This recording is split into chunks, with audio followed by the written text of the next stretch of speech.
শুভ নববর্ষের শুভেচ্ছা সকলকে। আমার নতুন মিনি ভ্লগে আপনাদের স্বাগত। প্রথমেই বাঙালির চিরাচরিত কাজ নতুন একটা চাদর পেতে আজকের দিনটা শুরু করেছিলাম। তারপর হাজব্যান্ড আর আমি বেরিয়ে পড়েছিলাম বাজারের উদ্দেশ্যে। কিছু বাজার টুকটাক করে লুচি তরকারি দিয়ে সকালে খাবার খেয়ে চলে এসেছিলাম ঠাকুরের পুজোর জন্য।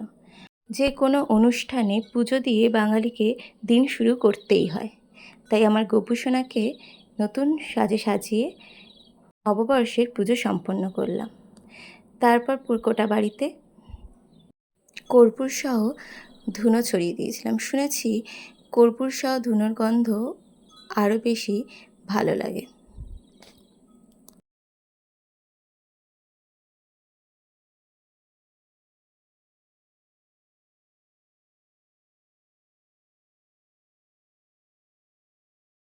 এরপর কবজি ডুবিয়ে লাঞ্চের উদ্দেশ্যে সবাই মিলে এক জায়গায় হয়ে গিয়েছিলাম।